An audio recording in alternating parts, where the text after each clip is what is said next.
नमस्कार मित्रों, मैं आपका ज्योतिष मित्र ओम बाबू शर्मा।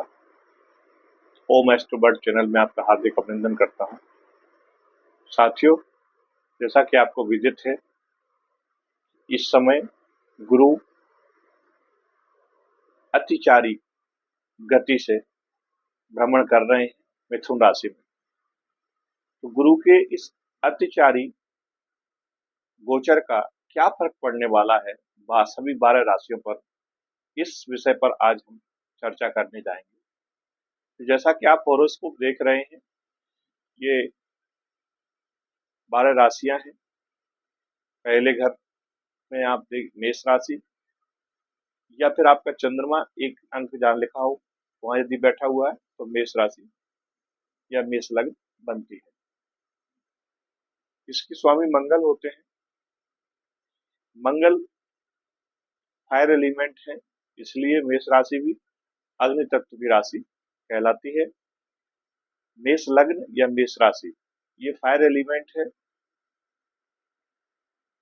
ये जो राशि बनती है वो अश्वनी, भरणी और कृत्तिका 3 नक्षत्रों से मिलकर बनती है।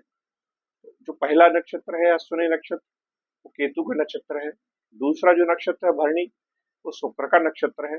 और तीसरा जो नक्षत्र है कृत्तिका, ये सूर्य का नक्षत्र है। तो ये 3 ग्रहों की मिक्स एनर्जी आपको इसमें देखने को मिलती है। मेष राशि मेष राशि वाले जो लोग होते हैं बहुत फुर्तीले होते हैं और अपने काम को करने के लिए बहुत ही आतुर होते हैं। आलस्य इनको दूर दूर तक नहीं छूता। तो दोस्तों, इस समय इनके 3rd हाउस से गुरु का गोचर हो रहा है। तीसरा घर जो होता है कुंडली में, आप देख रहे होंगे लग्न में 1, 2, 3, तीसरा घर जो होता है ये हमारे पराक्रम का हाउस होता है। हमारे छोटे बहन भाई का घर होता है। हमारी छोटी मोटी यात्राओं का घर होता है। छोटी इच्छाओं का घर होता है। इसके साथ साथ हमारे स्कूल एजुकेशन का भी हाउस होता है। इस हाउस से हम इतनी सारी चीजें देखते हैं। ट्रांसपोर्टेशन देखते हैं इससे हम ऑनलाइन देखते हैं, मीडिया, पत्रकारिता, ये सारे जो भाव इसी भाव से देखे जाते हैं। दूसरा, होरोस्कोप में दोस्तों क्या रहता है कि जैसे धर्म, हमारे जीवन में धर्म, अर्थ, काम और मोक्ष, ये 4 पुरुषार्थ हैं। तो हमारी कुंडली के जो 12 भाव हैं, ये 12 भाव को हमने इसी प्रकार से डिवाइड किया हुआ है। इसमें 4 मूल त्रिकोण बनाए हैं। 3 है, जो पहला घर है, 5वां घर है और 9वां घर है। इसको हम धर्म त्रिकोण कहते हैं।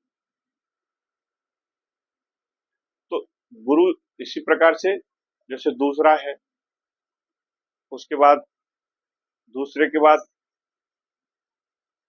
आपका 6वां है, 10वां है, ये अर्थ त्रिकोण कहलाते हैं। इसी प्रकार से जो 3rd हाउस है, तीसरा घर है, 7वां घर है और 11वां घर है, ये काम त्रिकोण कहलाते हैं। तो गुरु इस समय जो गोचर हो रहे हैं वो काम त्रिकोण में गोचर है। काम मीन्स आपकी इच्छाएं, आपके मनोभाव। तो इन आपकी इच्छाओं को प्राय देखा जाता है कि जीवन में हमारा जो आने का उद्देश्य, हमने जो जन्म लिया है, इसका पर्पज क्या है। हमारे पूर्व जन्म के जो पेंडिंग कर्मा है, वो क्या धर्म के क्षेत्र में कुछ कार्य करने को रह गया था, या कर्म के, या फिर काम के क्षेत्र में, या अर्थ के क्षेत्र में, या मोक्ष के क्षेत्र में कौन सा ऐसा काम था जो रह गया है। जैसे 4, 8, 12 है, इसको हम मोक्ष त्रिकोण कहते हैं। 2, 6, 10 है, इसको हम अर्थ त्रिकोण में लेते हैं, है ना। तो इसी प्रकार से तो गुरु का जो गोचर हो रहा है वो मिथुन में हो रहा है। आपकी जो हॉरोस्कोप है उसमें 3rd हाउस है। तो 3rd हाउस में जब बैठे हैं तो वहां से 5वीं दृष्टि डाल रहे हैं, तो आपके 7th हाउस पर डाल रहे हैं। ये आपका 7th हाउस। आप ऊपर वाले में भी देख सकते हैं, बड़े बोर्ड में, छोटे में जिसमें भी 7th हाउस। 7th हाउस यानी कि पूरक भाव, लग्न का पूरक भाव। ये हमारे लाइफ पार्टनर का घर होता है, हमारे व्यापार का घर होता है, हमारी मित्रता का हाउस होता है। तो थर्ड हाउस से 5वीं दृष्टि डालकर वो आपके 7th हाउस को देख रहे हैं गुरु, और 9वीं दृष्टि जा रही है वो आपके भाग्य भाव पर जा रही है, 9th हाउस पर, 7वीं दृष्टि। और 9वीं दृष्टि जा रही है वो आपके 11th हाउस पर जा रही है, यानी काम त्रिकोण। तो 5वीं जो दृष्टि है और जो 9वीं दृष्टि है, ये काम त्रिकोण पर जा रही है, और जो 7वीं दृष्टि है वो आपके मोक्ष त्रिकोण पर जा रही है, धर्म भाव पर जा रही है। सॉरी, मोक्ष नहीं, धर्म त्रिकोण पर, आपके भाग्य भाव पर जा रही है।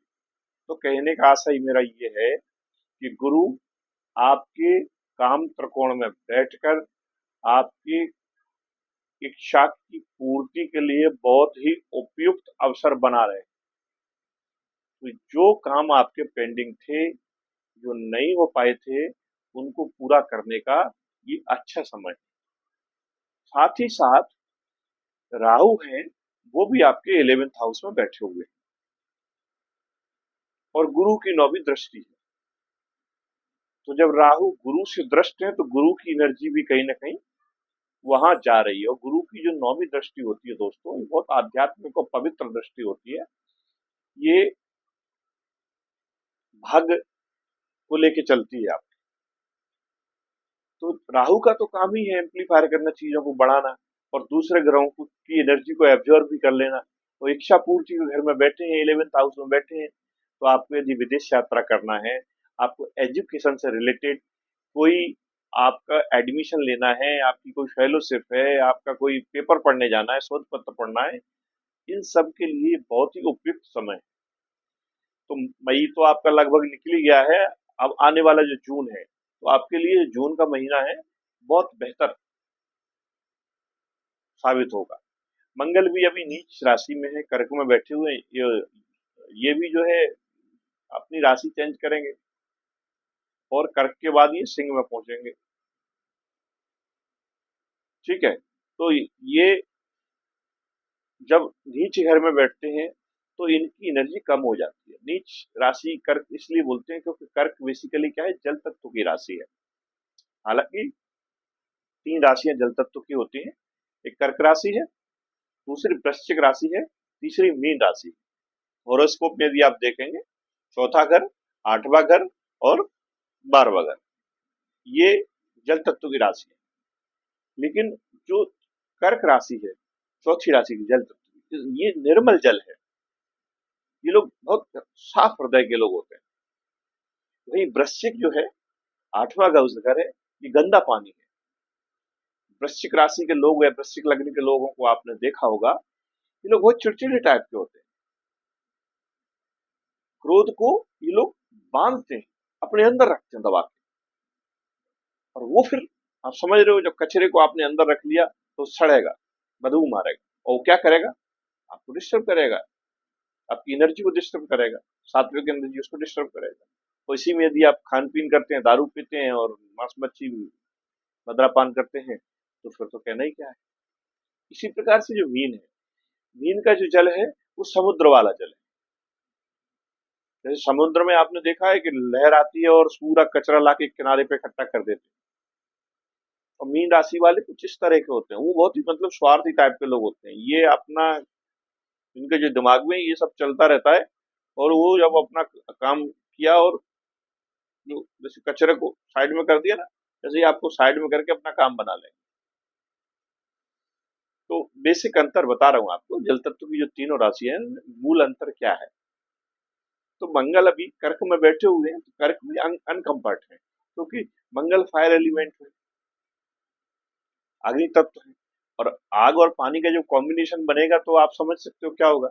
एक तो आग का जो तेज है वो कम हो जाएगा, और दूसरा, जब कोई गर्म चीज को आप पानी के संपर्क में लाओगे तो आप देखते हो किस तरह का रिएक्शन करता है, किस तरह की आवाज आती है, गर्म लोगों को आपने पानी में डाला और देखो किस तरह की आवाज आती है। तो कुछ ऐसा ही स्वभाव, ऐसे ही नेचर हमारा इस समय हो जाता है मनुष्य का। तो थोड़ा शॉर्ट टेम्परामेंट हो जाता है, चिड़चिड़ा जाता है। जो फोर्थ हाउस में बैठे हुए हैं, फोर्थ हाउस का है, सुख का घर है आपका, आपकी माता का घर है, भूमि वाहन भवन और वाहन का हाउस है। तो क्योंकि फायर एलिमेंट है और फोर्थ हाउस में बैठ गया, तो कहीं ना कहीं माता के स्वास्थ्य को लेके भी या माता से आपके संबंधों को लेके भी थोड़ी खटपट हो सकती है, क्योंकि ये कहीं ना कहीं क्रूर ग्रह है, उग्र ग्रह है ना। अच्छा, वहां से सेवंथ दृष्टि आपकी जा रही 10th हाउस पे, फोर्थ हाउस में बैठ के 10th हाउस में सीधा वो सेवंथ दृष्टि अपनी डाल रहे हैं। तो 10th हाउस में जब जिनकी दृष्टि जा रही है वो आपका कर्म भाव है। यदि किसी कार्यालय में काम करते हैं, ऑफिस में काम करते हैं आप, या कहीं भी जॉब करते हैं, तो वो आपका, तो वहां जब नीच के मंगल की सेवंथ दृष्टि जाएगी तो क्या करेंगे, ऑफिस के माहौल को थोड़ा खराब कर दें, गर्म कर दें, बॉस से आपका खटपट होगा, आप आर्गुमेंट करेंगे और आप जो कहना चाहेंगे उस बात का आशय कुछ और लिया जाएगा। परिणाम स्वरूप क्या होगा, परिणाम स्वरूप बॉस को ये लगेगा कि आप यार डिबेट कर रहे हो, बहस कर रहे हो, मेरी बात काट रहे हो, तो मामला गड़बड़ कर देती है। तो थोड़ा सा आपको वाणी पर संयम रखना है, क्योंकि सूर्य भी सेकंड हाउस में आपके अभी बैठे हुए हैं, वाणी भाव में बैठे हैं, वृषभ में बैठे हुए हैं, तो वहां भी थोड़ा सा कटु, मतलब साफ बुलवाते हैं। सूर्य का काम, सूर्य भी फायर एलिमेंट है, उनका काम है राजा है, सूर्य मतलब राजा, राजा है नहीं एटीट्यूड, ईगो, हम किससे डरने वाले हो, दबने वाले हैं, सही बात तो बोलेंगे, वो सही नहीं बोलना है, क्योंकि सत्य आपने बोला और मामला खराब हुआ। यही तो विडंबना है आज के समय में। आपको लगता है मैं तो भाई सही बात बोलता हूँ, आप जनरल देखा होगा आपने, घर परिवार में भी देखा होगा, दोस्त यारों में देखा होगा, आप बात करते हुए, देखो भाई मैं तो यार देखो सही बोलता हूँ, भले बुरा लग जाए। अब आपने तो सही बोल दिया, लेकिन नुकसान किसका हुआ उससे, आपका अपना ही हुआ ना, कि किसी और का हुआ। नहीं बोलते यार, तुम्हारा बिगड़ भी क्या जाना था उसमें। तो ये स्थितियां, ये जो नीच के ग्रह है वो पैदा करते हैं, खासतौर से ये जो फायर एलिमेंट है, जैसे सूर्य है या मंगल है, ये जब नीच के होते हैं तो ये थोड़ा सा हमको चिड़चिड़ा बनाते हैं, शॉर्ट टेम्परामेंट बनाते हैं। छोटी छोटी बात पे जिद पकड़ जाएगा आदमी, छोटी छोटी बात पे चिढ़ने लगेगा, परिणामतः है आपकी दिनचर्या डिस्टर्ब हो जाती है। और जब आप कार्यालय का बोझ और कार्यालय का वो माहौल घर में भी लेके आते हो, तो आपका दाम्पत्य भी डिस्टर्ब होता है। इस पर थोड़ा सा आपको देखना होगा। बकाया आपके लिए फॉरेन टूर के लिए अच्छा है, ये गोचर बहुत बढ़िया है। आपको यदि घर से बाहर किसी बड़े यूनिवर्सिटी में, किसी अच्छे विश्वविद्यालय में, विद्यालय में कहीं आपको एडमिशन लेना है, उसके लिए बहुत अच्छा है, क्योंकि केतु फिफ्थ हाउस में बैठे हुए हैं आपके, राहु 11th में, केतु सामने फिफ्थ हाउस में बैठे हुए। तो पांचवा घर जो है वो विद्या का घर है, आपका प्रेम का घर है, आपके पूर्व जन्म के प्रारब्ध का घर है। तो केतु डिटैचमेंट के कारक है, केतु आपका ट्रांसफॉर्मेशन कराते हैं, परिवर्तन कराते हैं, उनका नेचर है। ये कुछ ना कुछ इनका अगर दशा महादशा गोचर चलेगा या आपकी कुंडली में यदि थोड़ा सा गड़बड़ है, तो ये मान के चलो ये आपको शिक्षा से भी डिस्टर्ब कर देंगे और आपको स्थान से भी डिस्टर्ब कर देंगे। तो चूंकि आप बाहर जा रहे हैं तो उसके लिए तो अच्छा है। पुराने जमाने में विदेश यात्रा का बहुत बुरा माना जाता है, और विदेश माने छोटे छोटे स्टेट होते थे। आज विदेश के संदर्भ में हम देखते हैं कि मतलब इंडिया के बाहर जाना विदेश कहते हैं, लेकिन जो जब ये ज्योतिष शास्त्र की संरचना हुई, इसका जब ये लिखा गया, ये तैयार किया गया, उस समय विदेश का जो कंसेप्ट था वो कदाचित ये नहीं था कि आप अमेरिका या यूरोप जा रहे हैं। वो बहुत छोटे छोटे देश होते थे, छोटे छोटे राज्य होते थे, जागीरदारी जमींदारी कल्चर था। तो उस कंसेप्ट में बोला जाता था विदेश यात्रा। तो समुद्र यात्रा को तो बहुत बुरा मानते थे उस समय। वैदिक धर्म में आप देखेंगे तो समुद्र यात्रा मतलब पाप का काम। तो समय बदलता है, संदर्भ बदलता है, उसी के साथ साथ व्याख्याएं भी बदल जाती हैं। तो ज्योतिष की व्याख्या हमको आज के अनुरूप करना चाहिए, तभी जाकर आपको वो प्रेडिक्शन लगेगा। अदरवाइज सब बातें होती है, तो लगेगा पंडित जी तो बस गाल बजाते हैं, अपनी दक्षिणा ले ली और हो गया काम। तो इस प्रकार से जो गुरु का जो गोचर है ये आपके लिए बहुत ही लाभकारी है, बहुत ही शुभ है। अच्छा, गुरु के साथ एक चीज और भी है कि कारको भावनाशा, ये गुरु और शनि के साथ एक सिद्धांत लगता है, जहां जिस घर में ये बैठते हैं और ये उस घर के यदि ये कारक हैं तो उस भाव में भी थोड़ा सा डैमेज करते हैं, ये इनके साथ है। लेकिन शनि गुरु की राशि में, गुरु शनि की राशि में अगर ये ऐसे आपस में क्रॉस बैठ रहे हैं तो कदाचित ये सूत्र वहां काम नहीं करता है। अब ये जो बैठे हैं वो बुध की राशि में बैठे हैं, और बुध और गुरु आपस में मित्र नहीं, तो इसलिए जो आपका थर्ड हाउस है वो कहीं ना कहीं इफेक्टिव होगा। उसके लिए आपको थोड़ा सा ध्यान रखना है। ये जो हम आपको प्रेडिक्शन बताते हैं, गोचर के बेस पर बात करते हैं दोस्तों, ये बेसिकली आपको अपनी कुंडली को देखना बहुत जरूरी है, क्योंकि ये सबके लिए सामान्य नहीं होती। सब करोड़ों लोग हैं, भारत की आबादी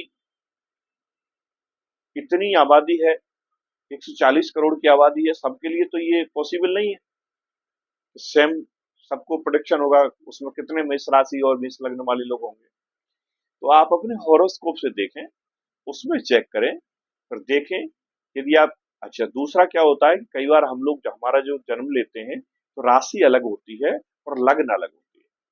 सपोज दैट जैसे किसी की मेष राशि है और लग्न मीन है, या किसी की मेष लग्न है और राशि मीन है। इसी प्रकार से किसी की राशि मेष है और लग्न कर्क है, तो अगर इस तरह का कॉम्बिनेशन होता है तो उसमें भी फिर जो प्रभाव होते हैं वो 50-50 हो जाते हैं। क्योंकि ये जो हम गोचर पर प्रोडिक्शन आपसे करते हैं, ये बेसिकली हम चंद्रमा को देखकर करते हैं कि आपके चंद्रमा कहाँ बैठे हुए हैं। तो आपके हॉरोस्कोप में, आपकी कुंडली में जितने नंबर पर चंद्रमा बैठे हों वो आपकी राशि होती है, ठीक है। अब और एक नंबर में जो पहला जो घर है ये फिक्स है घर, पहला जो घर है, ये जो घर है, पहला जो घर है ये फिक्स है, इसमें जो अंक लिखा हो वो आपकी लग्न कहलाती है। अब उसमें देखना ही होता है कि लग्न और राशि दोनों एक ही ग्रुप की है क्या, यानी लग्नेश और राशि स्वामी दोनों अलग अलग ग्रुप के तो नहीं है। मेरी पिछली वीडियो में मैंने आपको इसके बारे में बताया था कि इनके दो गुट हैं, एक देवताओं का ग्रुप है, एक दानवों का ग्रुप है। देवताओं के ग्रुप को गुरु बृहस्पति भगवान लीड करते हैं और दानवों के ग्रुप को शुक्र जी लीड करते हैं। देखना ही होता है कि राशि के स्वामी और लग्न के स्वामी दोनों आपस में मित्र हैं या शत्रु हैं, लग्न का नक्षत्र और राशि का नक्षत्र है वो आपस में कॉम्बिनेशन है या नहीं है। यदि है तो सो फार सो गुड, और नहीं है तो फिर आपको ये जो फलादेश है ये 50-50 लेके चलना होता है। यदि चंद्रमा से आप देख रहे हैं, चंद्रमा से आपका अच्छा आ रहा है और आपका लग्न से अच्छा नहीं आ रहा है, तो जो समय आपका रहेगा वो आपका आधा अच्छा आधा बुरा मिक्स रहेगा, परिणाम मिक्स आएंगे। और दोनों अच्छे हैं तो अति उत्तम है, और दोनों ही खराब है तो फिर आपको उसकी रेमेडी करना अति आवश्यक है। क्योंकि कई बार दशांतर दशा भी आपकी मान लीजिए अपोजिट ग्रह की चल रही है, दूसरे ग्रुप का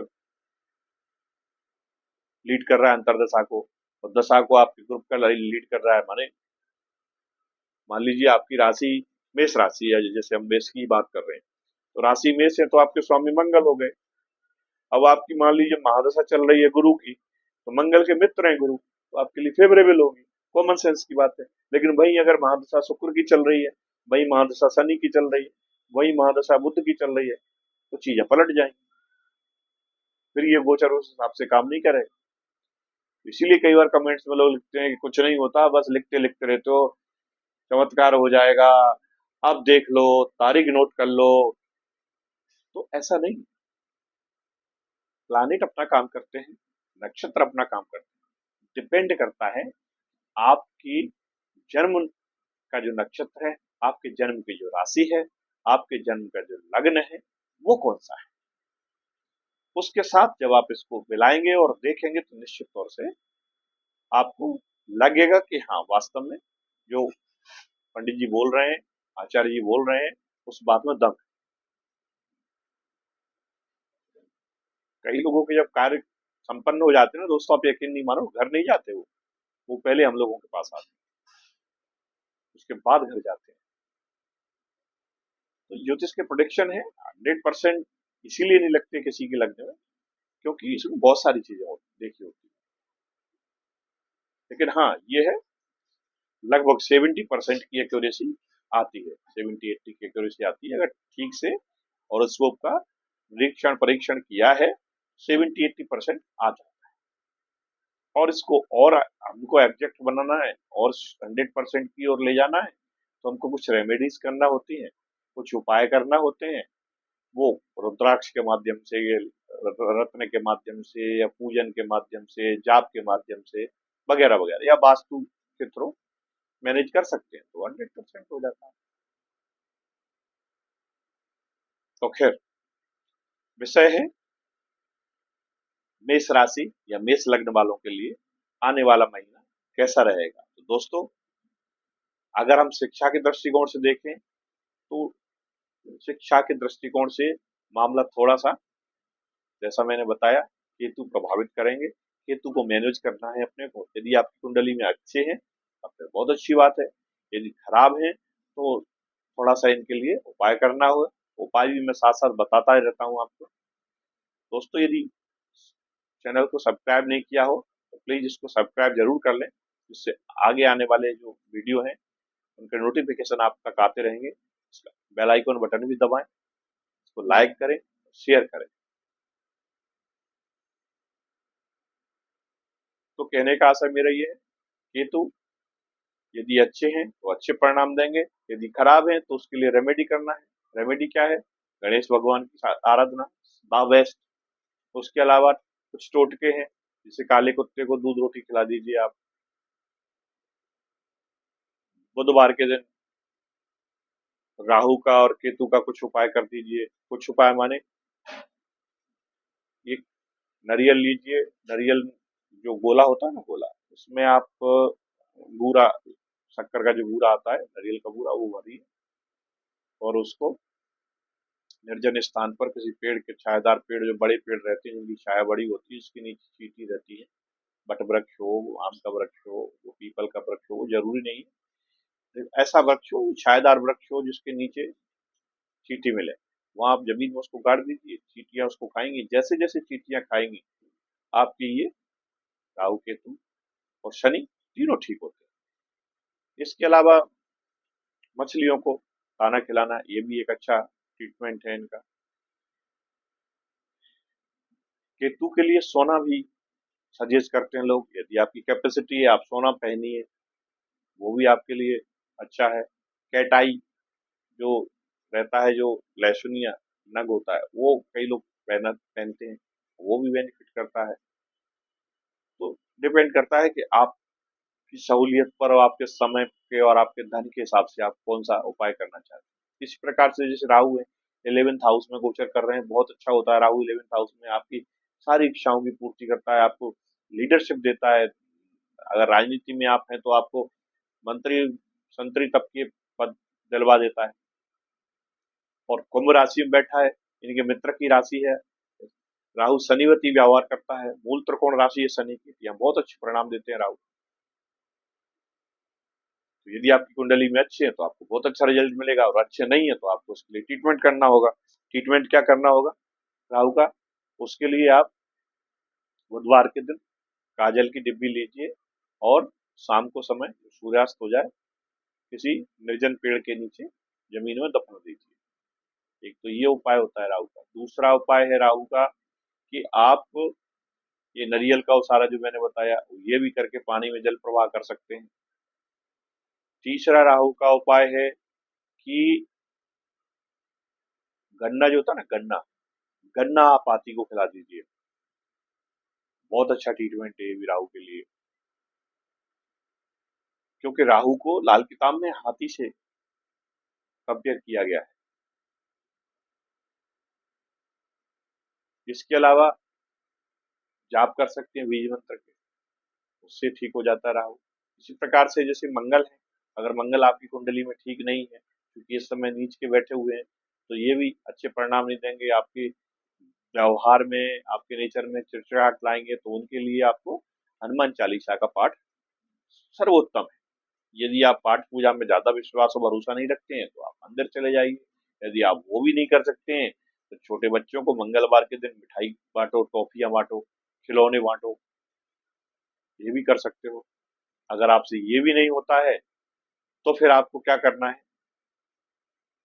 तो फिर आपको आपके जो छोटे भाई हैं उनसे झगड़ा नहीं करना है, उनका सहयोग करो, उनके साथ मेल जोल के रहो, तब भी मंगल आपके ठीक हो जाएंगे।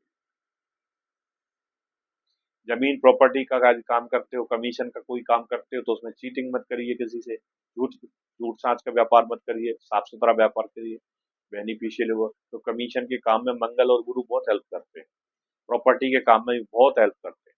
और अभी चौथे घर में बैठे हुए भले नीच के हैं, लेकिन यदि आपकी कुंडली में अच्छे हैं तो आपको अच्छे रिजल्ट मिलेंगे। तो दोस्तों, ज्यादा लंबा वीडियो को नहीं खींचते हैं क्योंकि बोरिंग हो जाती है। आज के लिए इतना ही कहेंगे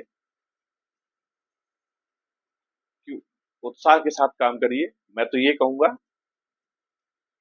कि मेरे मालिक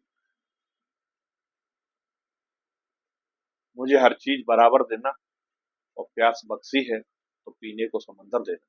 इस उम्मीद के साथ आगे बढ़िए, मेहनत करिए दोस्तों, अपने माता पिता की सेवा करिए, ईश्वर कल्याण करेगा। धन्यवाद दोस्तों, मिलते हैं अगली वीडियो में। नमस्कार।